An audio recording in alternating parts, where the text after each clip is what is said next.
ፍሉይ ዝኾነ ፀጉሪ ንክህልወና ዝገብር ተኣምራዊ ዝኾነ ማስክ ፀጉርና ካብ መርጋፍ ይኹን ብቕልጡፍ ንኽንውሕልና ዝኽእል ዝተፈለየና ብጣዕሚ ዓለም ዘገረመ ናይ ሒናና ናይ ሽንጉርቲ ማስኪ ኩልና እዚኡ እንድሕር ተጠቒምና ፀጉርና ከም ዝልወጥ በዓልቲ ምልእቲ ተስፋ እየ። ክቡራት ተኸታተልቲ ናይ ዮዳሄት ዝኾንኩም ከመይ ኣለኹም? ሰላም ዲኹም? ኣነ ሰላም እየ እግዚአብሔር ይመስገን። እምበኣር ከስከምቲ ኣብ መእተዊ ዝረአኹምዎ ንፀጉርና ብጣዕሚ ዘድልና ክንገብሮ ዘለና ብጣዕሚ ደስ ዝብለኹ ማለት እዩ። ኣብዚ ሒና ወዲቕኒ ንእሽተይ ኣቕጥነ ብለ ይመስለኒ ቆንጆ ጌርና ሕፍስ ዝበለ ማለት ኣመን ሓፊስ እውን ዘይኮነ ማእኸለኛ ጌርና ክንሰርሖ ንኽእል ኢና ማለት እዩ። ቀይሕ ሽንጉርቲ ብተፈጥሮ ማለት እዩ ፀጉርና ንኽነውሕ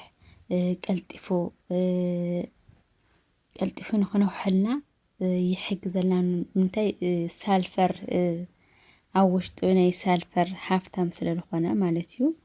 ፀጉርና ንኽበቅልን ንኽነውሕን ዓብይ ሓገዝ ይገብር ቀይሕ ሽንጉርቲ ማለት እዩ።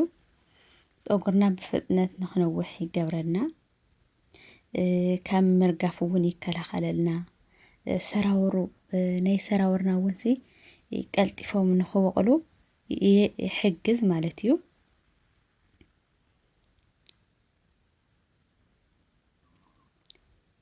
ጠንካራ ፀጉር እውን ንክህልወና ይገብረልና ቀይሕ ሽንጉርቲ ማለት እዩ።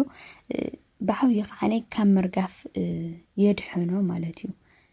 ናይ ቀይሕ ሽንጉርቲ ጭማቂ ንጥቀምቲ ኮይና ወይ ከዓ ናይ ቅራፉ ንጥቀምቲ ኮይና ማለት እዩ ፀጉርና ብጣዕሚ ጠንካራና ፍሉይ በቃ ብጣዕሚ ፀጉርና ጠንካራ ዝገብሮ ማለት እዩ። ፀጉሪ ብርግፅ ነዊሕ ክኾን ይኽእል እዩ ግን ብጣዕሚ ስኢሉ ምንህንህ ዝበለ ማለት ከምዚ ጥንካሬ ዘይብሉ ፀጉሪ ኣሎ። ከምዚ ዓይነት ማስኪ ንጥቀምቲ ኮይና ግን ማለት እዩ ብጣዕሚ ቆንጆና ተሪር ዘንፀባርቕ ፀጉሪ ክህልወና ይኽእል እዩ ማለት እዩ። ለማዓንቲ ናይ ክልተ ዓይነት ውህዳት እዩ ሒዘልኩም መፅእ ዘለኹ ማለት እዩ። እዚ ናይ ልምዓንቲ ዘዘጋጀነዮ ማስኪ ማለት እዩ ብብዙሕ ነገራት ክነዘጋጆ ንኽእል ኢና ማለት እዩ። ኣነ ግን ለማዓንቲ ብክልቲአን ብቻ እየ ሒዘልኩም መፅእ ዘለኹ። ካልእ ግዜ ግን ቆንጆ እቶም ናብ ሒና ክኣትዉ ዘለዎም ነገራት ኩሎም ሰሪሐ ሒዘልኩም ክመፅእ እየ ማለት እዩ። ቀይሕ ሽንጉርቲ ማለት እዩ ንፀጉር ንቆዳና ከፅርየልና እውን ይገብር ማለት እዩ። ምክንያቱ ባክተርያ ተሃልዮምና ማለት እዩ ፎራፎር ተሃልዮምና ከፅርየልና ይኽእል ማለት እዩ። ንቆርበት ርእስና እውን ብጣዕሚ ጥዑይ በቃ ከምዚ ጥዒና ዘለዎ ክገብረልና ይኽእል ማለት እዩ። ሒና እውን ንኣብነት ከም ተፈጥራዊ ኮንዲሽነር ክንጥቀመሉ ንኽእል ኢና። ሒና ንፀጉርና ብጣዕሚ ልስሉስን ቆንጆ ዝኾነ ሕብርን ዘለዎ ይገብሮ ማለት እዩ።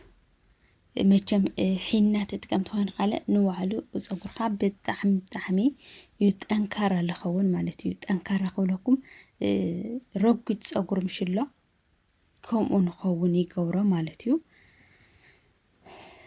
በቃ ሕድሕድ ሓንቲ ፀጉርና ማለት እዩ ንበይና ረጓድ ክትከውን ብጣዕሚ ጠንካራ ንክትከውን ይገብረልና ናይ ሒና ማለት እዩ። ሒና ካብ ፀሓይ ይከላኸለልና። በቃ ከምዚ ሽፋን ኣለኩምሽ ከምኡ ኮይኑ ከገልግለልና ይኽእል እዩ ማለት እዩ። ከምዚ ማስኪ ከምዚ ዝገብሮ ዘለኹም ትሪእን ኣለኹም መቸም ኣብ መእተዊኡ ከመይ ገይረ ከም ዘዘጋጀኹም ወሪእኹምዎ ኸና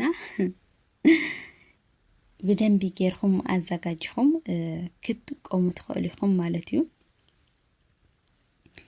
ከመይ ጌርና ከም ንጥቀም ኣብ መጨረሻ ክነግረኩም እየ። መጨረሻ እታ ቪድዮ እስካብ መጨረሻ ተኸታተልዎና ከመይ ጌርና ከም ነዘጋጀዮ ክነግረኩም እየ ማለት እዩ።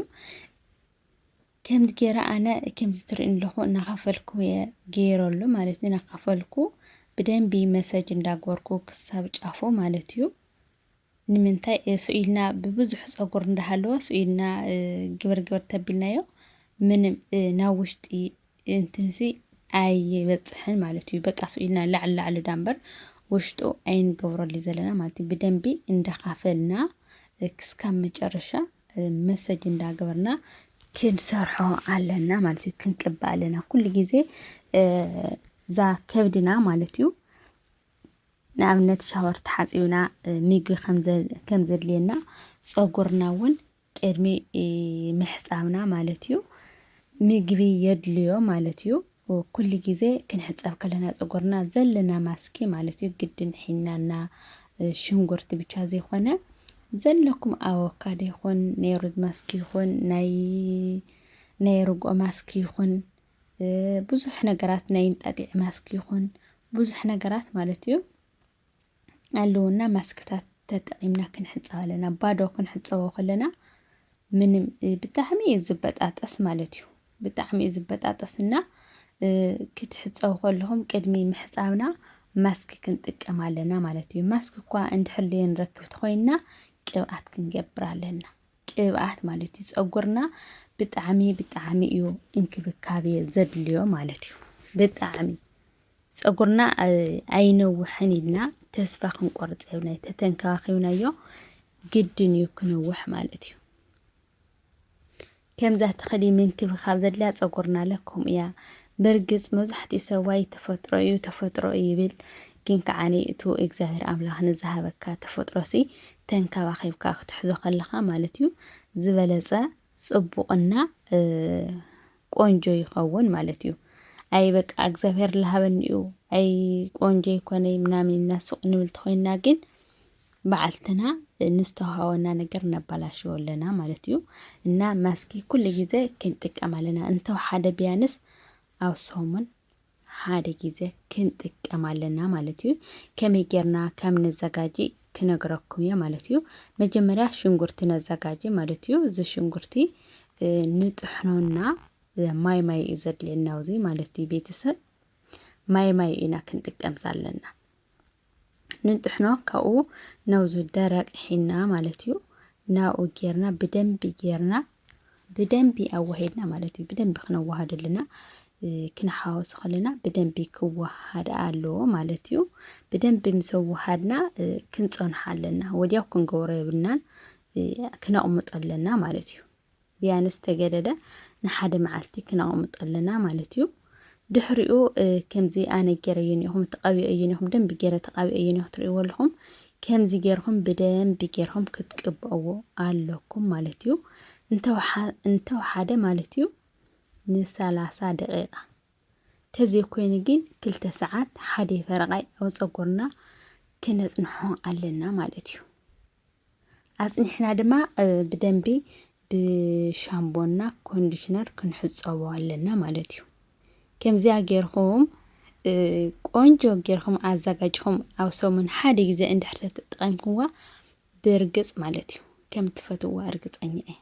እዛ ቪድዮ ተፈቲኹምዋ ድማ ላይክ ግበረለይ፣ ሰብስክራይብ ግበረለይ፣ ሸር ግበረለይ ኣበራታትዑኒ ማለት እዩ። ኣነ ሓፍትኩም እየና እስኻትኩም ተበራታትዑኹምኒ ብርግፅ ኣብ ዝለዓለ ደረጃ ክበፂሐና ቆንጆ ዘድልዩና ንፀጉርና ልጠቕሙ ሒዘልኩም ክመፅእ እየ ማለት እዩ። ኩሉ ግዜ ማለት እዩ ብቻ ናታትኩም ዝድለ ላይክ ምግባር፣ ሸር ምግባር፣ ሰብስክራይብ ምግባር ከምዚ ገይረ ወዲእ ኣለኹ ኣነ ማለት እዩ። ካብኡ ብፌስታል ምሽፋን ከይንርስዕ ካብኡ 2 ሰዓት ተፅኒሕና ማለት እዩ ብሻምቦና ኮንዲሽነር ጌርና ምሕፃብ ማለት እዩ። ከም ትፈትዋ በዓልቲ ምልእቲ ተስፋየ ኣብ ቀፃሊ ቪድዮና ክሳብ ንራኸብ ማለት እዩ። ሰሰናይ ንዓኹ